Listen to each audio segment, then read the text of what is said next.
ሰላም እንዴት ናችሁ? ኤስዲ እንግሊዘኛ እንዲሁም ኤስዲ ቲዩብ ሁለቱ የዩቲዩብ ቻናሎች እንግሊዘኛ ቋንቋ የምንማርባቸው የዩቲዩብ ቻናሎች ናቸው። ሁለቱንም ሰብስክራይብ በማድረግ ትምህርቶችን በቀላሉ እናንተ ጋር እንዲደርሱ ማድረግ ትችላላችሁ። ዛሬው የትምህርታችን ርዕስ ሆሊዴይ ነው። ሆሊዴይ ከዚህ ቀደም ኤስዲ ቲዩብ ላይ ትምህርቱን በደንብ አድርገን አይተን ነበር። ዛሬ ደግሞ ምን ያህል እንደተማራችሁ በጥያቄዎች የምንገመግምበት ነው። ቁጥር አንድን ያላያችሁ ካላችሁ ዲስክሪፕሽን ላይ ያስቀምጥላችኋለሁ። እንዲሁም ኤስዲ ቲዩብ ላይ ገብታችሁ ታገኙታላችሁ። ሁለቱም ቻናል የኛ ስለሆነ እሱንም ሰብስክራይብ በማድረግ ትምህርቶች እንድትማሩ በዛው አጋጣሚ ልጋብዛችሁ እወዳለሁ። የዛሬው ጥያቄዎች ነው። ጥያቄዎቹን ተመርኩዘን ደግሞ አንድ ላይ እንማማራለን። ጥያቄዎቹን አንድ ላይ እንሰራለን። አሁን በቀጥታ ወደዛው እንለፍ። እሺ፣ አሁን የምናየው ምንድን ነው? በቁጥር አንድ ላይ የሆሊዴይ ታይፖችን አይተን ነበር። ሆሊዴይ በዓል ነው። ነገር ግን የኛ በዓልን የምንገልጽበት መንገድና እነሱ ደግሞ በዓልን የሚገልጹበት መንገድ ይለያያል። በክፍል አንድ በደንብ አድርገን እየተመለከትነው ነው። እነሱ የተለያዩ አይነት በዓላቶች አሏቸውና እነዛ በዓላቶች ታይፕ ብለን ከፋፍለናቸው ነበር። እነሱን ነው ማለት ነው አሁን የመለየት ስራ የምትሰሩት።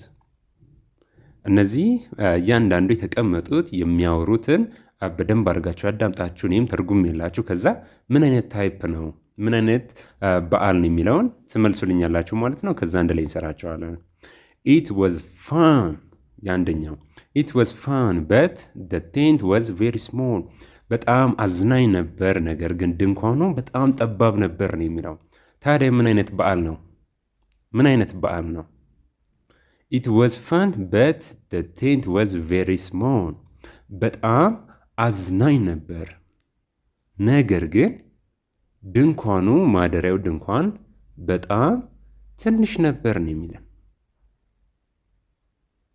እሺ፣ የዚህኛው ምላሽ ምንድን ነው? ካምፒንግ ነው። የዚህኛው ሆሊዴይ ካምፒንግ የምንለው ሆሊዴይ ነው ማለት ነው። በክፍል አንድ በደንብ ያየነው ነው። እናንተ አንደኛ ሁለተኛ ብላችሁ መልሱልኝ። እኔ ፈጠን ፈጠን እያልኩ ሄዳለሁ ማለት ነው ቪዲዮ እንዳይረዝም። ይሄኛው ካምፒንግ ብለን የለየነው ሆሊዴይ ነው ማለት ነው።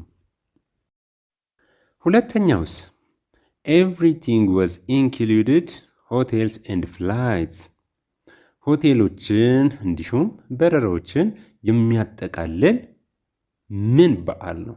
ምን አይነት በዓል ነው? ታይፑን ንገሩኝ እስቲ። በደንብ አድርገን ክፍል አንድ ላይ ያየነው ነው። ከሀገር ሀገር ስትንቀሳቀሱ በረራችሁን ጨምሮ ሆቴሉን ጨምሮ የሚያጠቃልላላችሁ ምን አይነት በዓል ነው? ፖዝ አድርጋችሁ መልሱልኝ። ፖዝ አድርጋችሁ መልሱልኝ። ሁለተኛ ብላችሁ ኮሜንት ስር ምላሻችሁን አስቀምጡልኝ። የመልሽላችሁ ልለፍ። ኤቭሪቲንግ ዋዝ ኢንክሉድድ ሆቴልስ ኤንድ ፍላይትስ የፓኬጅ ሆሊዴይ ነው። የፓኬጅ ሆሊዴይ ነው ማለት ነው። ግልጽ ነው አይደለ? በክፍል አንድ በደንብ አድርገን አይተነዋል። ያላያችሁ ሰዎች ክፍል አንድን እዩት፣ እጅግ በጣም ጠቃሚ ነው። ወይም ደግሞ ፓኬጅ ቱር ማለት ትችላላችሁ። ፓኬጅ ቱር ዋናው ግን ፓኬጅ ሆሊዴይ ብለን በክፍል አንድ ያየነው መሆኑን እንዳትረሱ። ሶስተኛውን እንመልከት። we were on the coach for 7 days ለ7 ቀናት ያህል ኮች ውስጥ ነበርን የሚለው። ኮች ማለት ምንድን ነው? ናይስ አግኝታችሁታል ብዬ ተስፋ አደርጋለሁ። ክፍል አንድ ላይ በደንብ አድርገን ያየነው ነው። ኮች የምንለው ኮምፈርተብል ባስ ነው። በጣም ምቾቱን የጠበቀ የቱር ባስ ኮች እንለዋለን ማለት ነው። ስለዚህ we were on the coach for 7 days ለ7 ቀናት ያህል ኮች ውስጥ ነበርን ወይም ደግሞ ምቾት ያለው ባስ ውስጥ ነበርን። I was very tired እኔ ደግሞ እጅግ በጣም ደክሞኛል እያለ ነው። we were on the coach for 7 days ለ7 ቀናት ያህል ኮች ውስጥ ነበርን፣ ምቾት ያለው ባስ ውስጥ ነበርን። I was very tired እጅግ በጣም ደክሞኛል እያለ ነው። ይህ ሆሊዴይ ምን አይነት ሆሊዴይ ነው? ይህ እጅግ በጣም ቀላል ነው።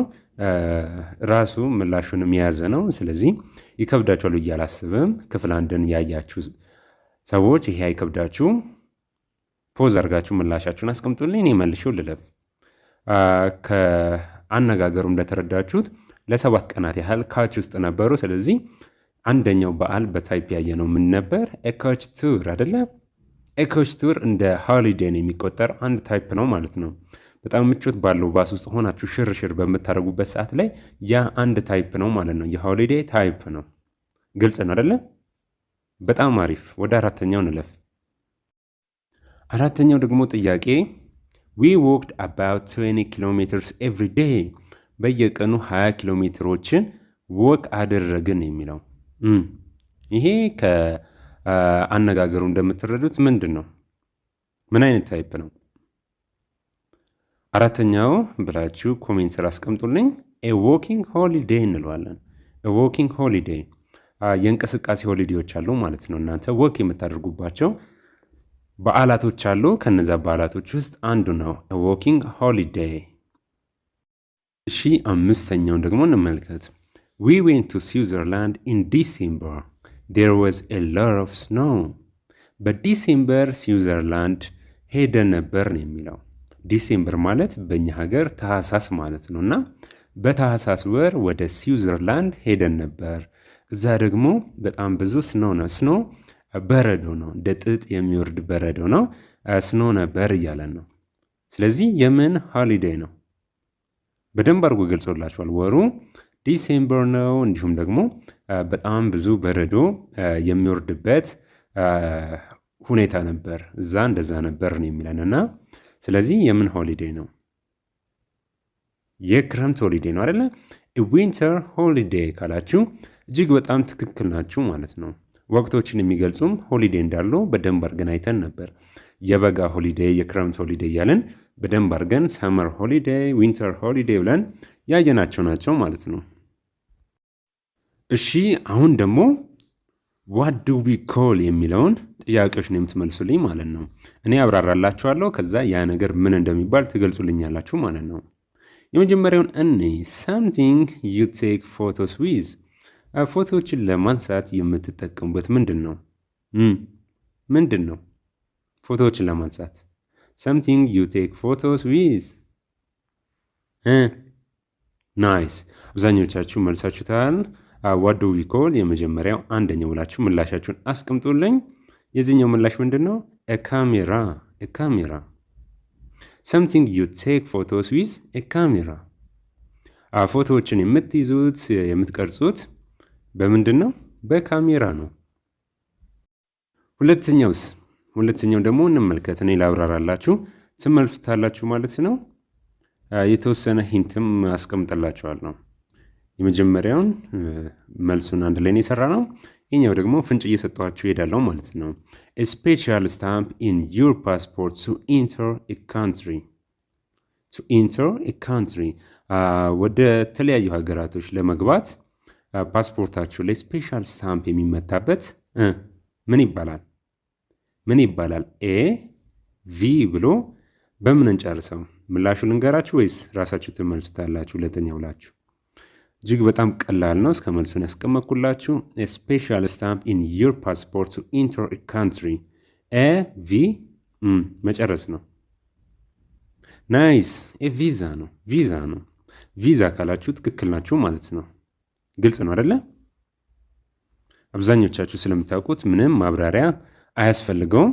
ቪዛ ካላችሁ ትክክል ናችሁ። እሺ ሶስተኛው something you fly in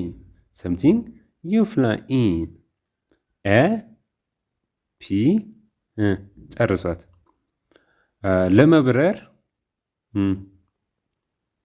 ምንድን ነው ለመብረር የምንጠቀመው? ፒ ይላል። መጨረስ አለባችሁ። ሶስተኛ ብላችሁ ጀምሬላችኋለሁ፣ እናንተ ጨርሱት ማለት ነው። ኤፕሌን አይደለ? በምንድን ነው የምንበራው? በአውሮፕላን ነው የምንንቀሳቀሰው፣ የምንሄደው በአውሮፕላን ነው ማለት ነው። ግልጽ ነው አይደለ? እጅግ በጣም ቀላል የሆኑ ጥያቄዎች ናቸው። አብዛኛው ከሆሊዴይ ጋር ተያይዞ እንቅስቃሴዎች ስለሚደረጉ እነዛን እንቅስቃሴዎች ጋር የተያያዙ ጥያቄዎች ናቸው ማለት ነው። አራተኛውስ something that you carry things on your back in እቃዎችን በጀርባችሁ የምታነግቡበት የምትይዙበት ምንድን ነው? ኤ አር ከዛ ጨርሱት። በአር የሚጀምር ነው። እናንተ ጨርሱት። ኮሜንት ስር ትንሽ ሊከብዳችሁ ይችላል። something that you carry things on your back in በጀርባችሁ የምታነግቡት የምትይዙት ሻንጣ ምን ይባላል? ኤ አር ብየዋለሁ። እናንተ መጨረስ ይኖርባችኋል ማለት ነው። ምላሹን አንድ ላይ ለማየት ያህል ራክሳክ እንለዋለን። ራክሳክ ራክሳክ። ናይስ። እንደዛ ብላችሁ ከመለሳችሁ ትክክል ናችሁ። በጀርባችን የምናነግበው የጉዞ ሻንጣ ነው ማለት ነው። ራክሳክ እንለዋለን። አምስተኛው ደግሞ what people carry their clothes in when they go on holiday። ሆሊዴይ በሚሄዱበት ሰዓት ላይ የተለያዩ ልብሶቻቸውን የሚይዙት በምንድን ነው? ኤ ኤስ ብሎ ከዛ ያለውን ይሄም የሻንጣ አይነት ነው። ነገር ግን በጀርባችሁ የምታነግቡት አይደለም ማለት ነው። what people carry their clothes in when they go on holiday። ወደ በዓል በሚሄዱበት ሰዓት ላይ ለበዓል በሚወጡበት ሰዓት ላይ እቃዎቻቸውን ልብሶቻቸውን የሚይዙበት ሻንጣ ምን ይባላል? ኤ ብዬ ኤስ አለ። በኤስ የሚጀምር ምንድን ነው? ይህ እጅግ በጣም ቀላል ነው። አምስተኛው ብላችሁ ምላሻችሁን አስቀምጡልኝ። አንድ ላይ እንመልሰው። ሱት ኬዝ እንላለን። ሱት ኬዝ። ሱት ኬዝ ካላችሁ ትክክል ናችሁ ማለት ነው። በእጃችሁ የምትይዙት ሻንጣ ነው ማለት ነው። ሱት ኬዝ ልብሶቻችሁን የምትይዙበት ሻንጣ። የዛሬው ትምህርታችን ጥያቄዎችንም ጨምሮ በዚሁ ተጠናቋል ማለት ነው። ቀጣይ በሌሎች ቪዲዮዎች እንገናኛለን። ሰብስክራይብ አድርጉ፣ ላይክ አድርጉ፣ ሼር አድርጉ፣ ለብዙ ሰዎች እንዲዳረስ አድርጉ። እንዲሁም ቆንጆ የሆኑ ትምህርቶች በሁለቱም ዩቲዩብ ቻናሎቻችን እየሰጠን ስለሆነ ሁለቱንም ቻናሎቻችን እንድታውቋቸውና እንድትጠቀሙባቸው ጋብዛለሁ። እስከዛው ግን ለሁላችሁም መልካም ጊዜን እየተመኘው እዚሁ ልሰናበታችሁ። አመሰግናለሁ።